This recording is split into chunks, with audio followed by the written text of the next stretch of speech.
तो कोशिका के कोशिकांगों में सबसे पहले कोशिका भित्ति सेल वॉल। तो लिखिए कोशिका भित्ति केवल पादप कोशिकाओं में पाई जाती है। आप देख रहे हैं ये है सेल वॉल। कोशिका भित्ति केवल पादप कोशिकाओं में पाई जाती है। जंतु कोशिकाओं में इसका अभाव होता है। जंतु कोशिकाओं में इसका अभाव होता है। किसका? सेल वॉल का। जंतु कोशिका में नहीं पाई जाएगी। जंतु कोशिका में इसका अभाव होता है। यह सबसे बाहर की परत होती है। सेल वॉल जो है सबसे कोशिका के सबसे बाहर की परत होती है। यह सबसे बाहर की परत होती है।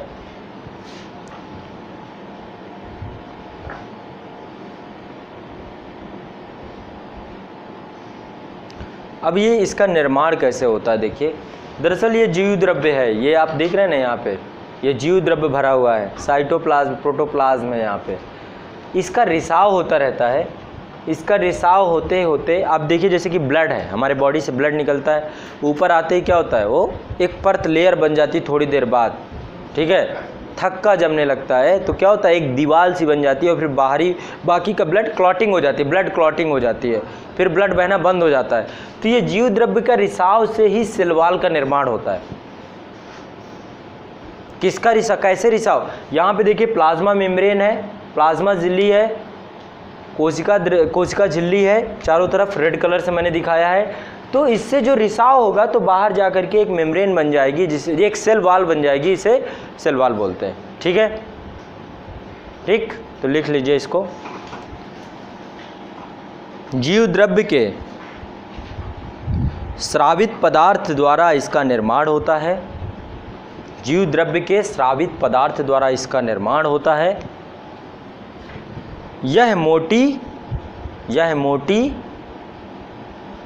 किसी को मोटी कह दो गुस्सा हो जाएगी, मोटी मजबूत छिद्रयुक्त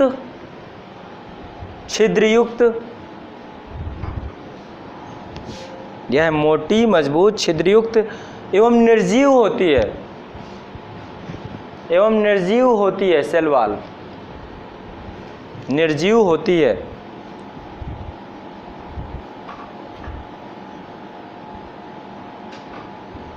कोशिका भित्ति, अब जब सेल का डिवीज़न होता है, सेल का डिवीज़न होगा, कोशिका दो भागों में टूटेगी, ये भी पढ़ाऊंगा जब समसूत्री विभाजन, अर्ध समसूत्री विभाजन, है ना, फेजेस पढ़ाऊंगा, किन किन फेजों से होकर के कोशिका का विभाजन होता है। वो आज तो नहीं पढ़ाऊंगा, आज की क्लास में नहीं होगा, वो आगे पढ़ेंगे हम लोग। पहले तो आज सिर्फ कोशिकांग देखेंगे बस, उसके लिए अलग से डायग्राम्स हैं, वो सब बाद में जब होगा तब बनाएंगे। तो कोशिका भित्ति के बारे में, कोशिका विभाजन की टीलोफेज के समय अवस्थाएं होती हैं बहुत सारी। टीलोफेज एक अवस्था होती है जिसको हिंदी में बोलते हैं अंत्यावस्था, ठीक है। कोशिका विभाजन की अंत्यावस्था के समय, कोशिका विभाजन की अंत्यावस्था के समय अंतःप्रदब्बी जालिकाएं, एंडोप्लाज्मिक रेटिकुलम, ये देख रहे हैं अंतःप्रदब्बी जालिकाएं हैं, देख रहे हैं अंतःप्रदब्बी जालिकाएं हैं, ये है ना। तो अंतःप्रदब्बी जालिकाओं की छोटी छोटी नलिकाओं द्वारा बनती हैं। जब कोशिका का विभाजन हो रहा होता है कि छोटी छोटी नलिकाओं द्वारा बनती हैं।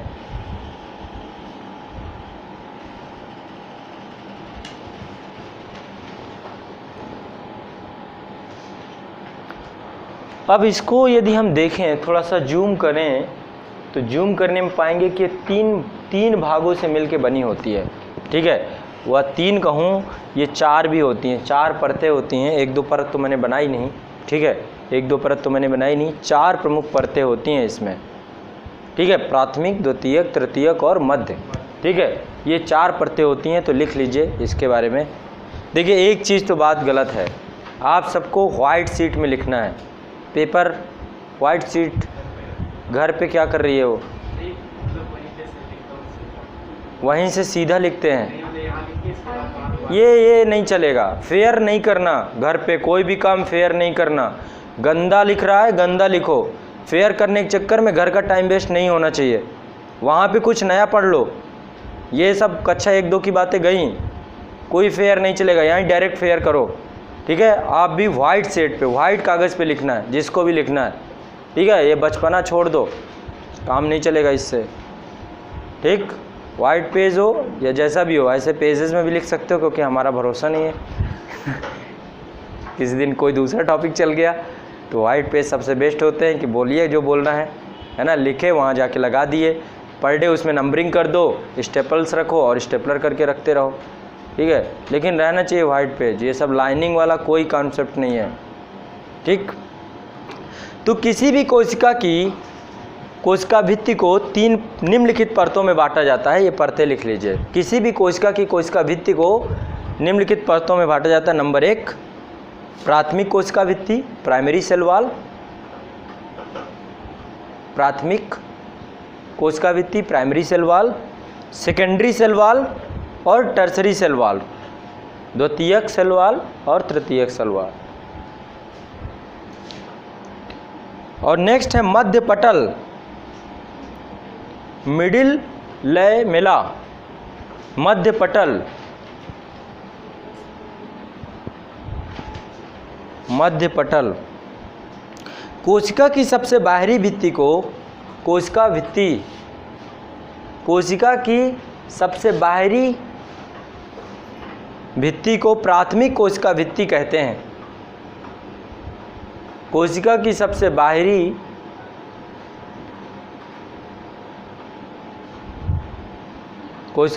बाहरी भित्ति को प्राथमिक कोशिका भित्ति कहते हैं तथा यह सभी भित्तियों से पहले स्राव के फलस्वरूप बनती है।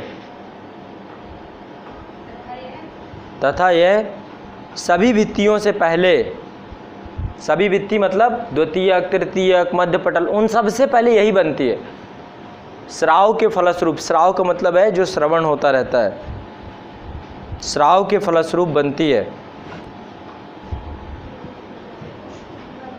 हाँ, कोशिका द्रव्य जो है उसका स्राव होता रहता है प्लाज्मा मेम्ब्रेन से, और उससे पहले सबसे पहले प्राथमिक भित्ति ही बनती है, प्राथमिक कोशिका भित्ति ही बनती है। प्राथमिक भित्ति पतली, कोमल, लचकदार तथा पारगम्य होती है। प्राथमिक भित्ति, ये जो बाहर वाली भित्ति है, ये कैसी है? पतली है, कोमल है, लचकदार है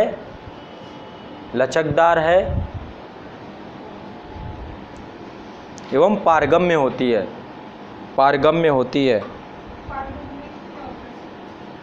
पारगम्य का मतलब जिससे एक पदार्थ दूसरा पदार्थ आर पार जा सके। पारगम्य झिल्ली का मतलब होता है, जैसे कि आपने वो पढ़ा होगा, परासरण और विसरण पढ़ा है। परासरण क्या होता है, विसरण क्या होता है? जैसे कि मैं एक सेंट की शीशी लेकर इस रूम पे रख दूं, ठीक है, और उसके ढक्कन को खोल दूं, तो क्या होगा? थोड़ी देर बाद पूरा कमरा सुगंधित होने लगेगा। कैसे होता है, क्या प्रक्रिया होती है उसमें? विसरण होता है। विसरण क्या करता है? अधिक सांद्रता से कम सांद्रता वाले क्षेत्र में जाता है, अधिक सांद्रता से कम सांद्रता वाले क्षेत्र में जाता है। ये समझते हैं अधिक सांद्रता किस में होती है और कम सांद्रता का मतलब समझते हैं? गाढ़ापन। ठीक है, पहले सेंट की बोतल जो पानी लिक्विड में तब्दील हो गई थी वो ज़्यादा सांद्र थी, ज़्यादा गाढ़ी थी, खोल के रख दिया, पूरे कमरे में फैल गई। ऐसे ही रात में किशमिश फुला दीजिए, है ना, सुबह क्या होता है? फूल जाती है। सुबह क्या होता है? फूल जाती हैं। तो उसमें कौन सी प्रक्रिया होती है? परासरण की प्रक्रिया होती है। परासरण में क्या होता है कि कम सांद्रता से अधिक सांद्रता की ओर जाना, यानी पानी जो है उसके अंदर जब गया तो अधिक सांद्र हो गया, अधिक गाढ़ा। जलेबी नहीं है, हाँ, जलेबी में चाशनी चली जाती है, वो अलग कॉन्सेप्ट है। वो विसरण और परासरण नहीं, ज़बरदस्ती चाशनी डलवाते हैं, ठीक है, उसको लेता है वो हलवाई, या लेने के बाद थोड़ी देर दबाए रहता है, ऐसे डाल दे वाला चले जाए, नहीं, वो मेहनत करता है उसमें, वो अलग चीज़ है। तो पारगम्य का मतलब होता है कि आर पार जाना। अर्ध पारगम्य का मतलब होता है आर पार जाना लेकिन कम, अर्ध पारगम। ठीक है, पारगम का मतलब होता है पदार्थ का आर पार जाना। ठीक है, नेक्स्ट, इसी में यह केवल सेल्यूलोज की बनी होती है, ये इंपॉर्टेंट है। ये आपका बाह्य भित्ति है ना, ये किससे बनी है? सेल्यूलोज से बनी होती है, ये इंपॉर्टेंट है। तो ये कागज में होगी प्राथमिक कोशिका भित्ति? अब किस में होती होगी? हाँ, पादपों में ही होती है। सेल्यूलोज, इसी से कागज भी बनता है, सेल्यूलोज से ही कागज बनता है, ठीक है। यह सेल्यूलोज से बनी होती है। ध्यातव्य है कि बहुत से कवकों तथा यीस्ट में यह काइटिन से बनी होती है। तो कुछ में से, ज़्यादातर तो सेल्यूलोज से बनी होती है, लेकिन कुछ कवकों में और यीस्ट में काइटिन से बनी होती है। कुछ कवकों एवं यीस्ट में काइटिन से बनी होती है। प्राथमिक कोशिका भित्ति के ठीक नीचे, प्राथमिक कोशिका भित्ति के ठीक नीचे परिपक्व व स्थायी रूप से द्वितीयक कोशिका भित्ति होती है। परिपक्व व स्थायी रूप से द्वितीयक कोशिका भित्ति होती है।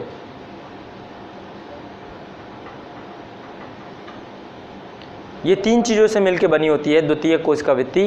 प्राथमिक किससे बनी होती है? सेल्यूलोज से। सेल्यूलोज और क्या था दूसरा पदार्थ? काइटिन। कुछ उसमें कवकों और यीस्ट में काइटिन से, ये ध्यान रखिएगा, ऐसा भी क्वेश्चन आ चुका है। और द्वितीयक कोशिका भित्ति तीन पदार्थों से मिलकर बनती है। नंबर 1 सेल्यूलोज, यह सेल्यूलोज पेक्टिन तथा लिग्निन, पेक्टिन तथा लिग्निन आदि पदार्थों की बनी होती है। आदि पदार्थों की बनी होती है। आदि पदार्थों की बनी होती है, ठीक है।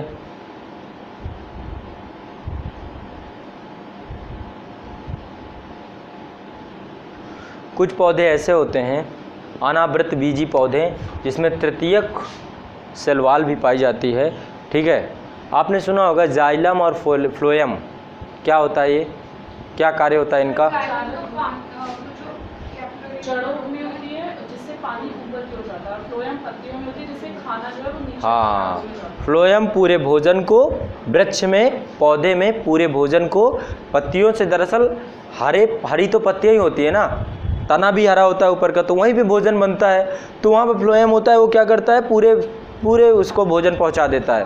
और जड़ों से वाटर बॉडी क्या होती है, पूरे बॉडी पे पूछे जाइलम हो, जा से जाइलम, ठीक है। जाइलम जल के लिए, फ्लोएम फल के लिए, ठीक है, भोजन के लिए, ठीक है। तो लिख लीजिए इसमें कुछ चीज़ें। कुछ पौधों की कोशिकाओं में तृतीयक कोशिका भित्ति भी पाई जाती है। कुछ पौधों की कोशिकाओं में तृतीयक कोशिका भित्ति भी होती है, जो जाइलम नामक पदार्थ की बनी होती है। जो जाइलन नामक पदार्थ, जाइलम है नहीं है, जाइलन है, XYLAN, जाइलन नामक पदार्थ से बनी होती है।